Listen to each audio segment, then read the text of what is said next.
ziua și astăzi o să știm în continuare cărți interesante și o să citim din Amuleta, cartea a treia, Orașul din Nori. Bine, o să citim un fragment, pentru că este de la un prieten de-al meu, îi vedeți numele aici, și oricum puteți să o căutați, e doar împrumutat. Trosc, trosc, trosc, trosc, trosc, trosc, oricum. Luger, Trelis, ai venit să mă ucizi?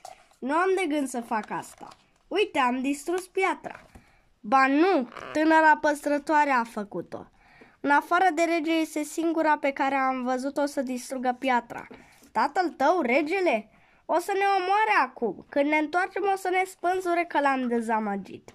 Nu ne întoarcem, dar vom fi vânați. Ne vor hăițui ca pe câini. Așa să fie.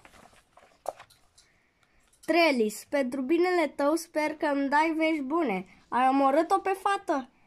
Nu, aveam nevoie de mai mult timp pentru a îndeplini misiunea. Era ultima ta șansă, ai știut asta. M-ai dezamăgit de nenumărate ori și așa o să faci în continuare. De ce crezi că ți-aș mai da timp? Nu ne întoarcem până nu terminăm treaba. O să ucid chiar eu pe tânăra păstrătoare și o să-ți aduc capul ei. Întoarce-te imediat la bază. Până nu încheie misiunea, nu. Întoarce-te imediat sau vei suferi consecințele. Te avertizez, Trelis, scrâș. M-am săturat să-l tot aud. Ce-ai făcut? Ne-ai pecetluit soarta. Ne ucide dacă ne întoarcem. Ne ucide dacă nu ne întoarcem. Ca fugar cel puțin avem o șansă să supraviețuim. E un mic oraș la est de aici. Trebuie să facem rost de mâncare. O să ne găsească cu ușurință. Ai nevoie de apă și mâncare. De ce faci asta? De ce m-a ajuns că eu doar te încetinesc? Nu știu, doar simt nevoia să o fac. Mulțumesc! Stăpâne Gabilan, mulțumesc că ați venit așa din scurt și aș vrea să adaug că e o onoare să vă cunosc.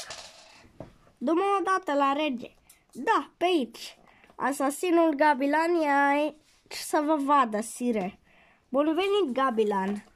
Da, ai primit informații despre țintele tale?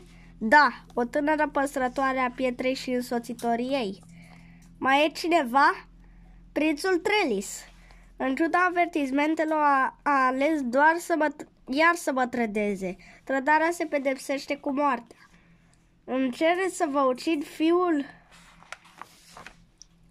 O să ucid pe oricine sau orice încearcă să ne împiedice progresul.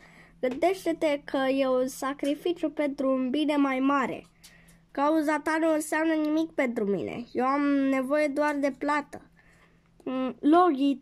Logii așteaptă lângă ușă cu jumătate din onorarul tău. Jumătate? O să primești restul după ce termin treaba. Nu mi-am ratat niciodată țintele. N-ai niciun motiv să te îndoiești de mine. M-au dezamăgit și oamenii mai capabili, Gabilan. Fă-mi o surpriză. Plata dumneavoastră, domnule. Îți place să lucrezi pentru stăpânul tău, dragă Logi? Nu e vorba de plăcere, domnule. E vorba de supraviețuire. Pentru serviciile mele îmi permite să trăiesc. O înțelegere tare nefericită. Îți promit o răsplată mai bună când voi fi rege. Hei, Emilia, asta-i bună. Coxley spune că are nevoie de cele mai înfrunzite ramuri pe care le găsim. Hei, mamă, ca asta. Hei, te-ai tăiat la mână. Nu mă doare. Vino aici, lasă-mă să văd. Mamă, sunt bine. Nu vrei să se infecteze. Trebuie să ții minte că suntem pe o planetă străină. Sunt tot felul de lucruri ciudate și periculoase în jurul nostru. Da, nu-i grozav? Trebuie să ne întoarcem. Leon vrea să pornim la drum înainte de prânz. De ce abandonăm casa? Leon spune că ne face mai ușor de urmărit. De ce facem tot timpul ce spune Leon? Știi că se spune că vulpile sunt viclene. ne poate aduce necazuri. Am încredere în el, mamă. Coxley, e imposibil. N-avem cum să o ascundem. Trebuie să încercăm, Miskit. Nu o putem lăsa în văzul lumii. Coxley pare destul de afectat. Păi a construit casa împreună cu Silas. E copilul lui. Ne întoarcem după tine. Unde-i Leon? Ultima dată l-am văzut în biblioteca lui Silas. Oh, Emily, am căutat prin cărțile astea toată dimineața și tot nu o găsesc. Ce să găsești? Destinația noastră. Treaba mea e să te escortez până în orașul Sielis. Există o singură problemă. Orașul a dispărut. A dispărut sau a fost distrus? Depinde pe cine întrebi. Armata elfilor a dat foc orașului cu mulți ani în urmă. Unii spun că toți localnicii s-au prăpădit. Dar chiar crezi că îi poți ucide pe cei mai puternici păstrători ai pietrei cu focul? Ridicol! Păstrători ai pietrei? Ei conduceau Aledia înainte ca regele elf să preia puterea. Conducătorii acestui oraș au format Consiliul Protectorilor. Cei 5 mari păstrători ai pietrei care făceau parte din Consiliul Protectorilor au fost aleși pentru a guverna Aledia. În mulți ani lucrurile au decurs conform planului lor și Aledia s-a bucurat de un secol de pace. Așa că a fost o surpriză când Gulfen, națiunea elfilor, s-a răzvrătit și a început să-și invadeze pe neașteptate vecinii. Națiunea aceea, odată pașnică, devenise un agresor nemilos. Consiliul Protectorilor a ripostat, dar subestimase drastic puterea regelui elf. În timpul războiului, mărețul oraș Sielis a fost supus celui mai feroce atac. În bătălia pentru tronul Alediei, elfii l-au pârjolit aproape în întregime.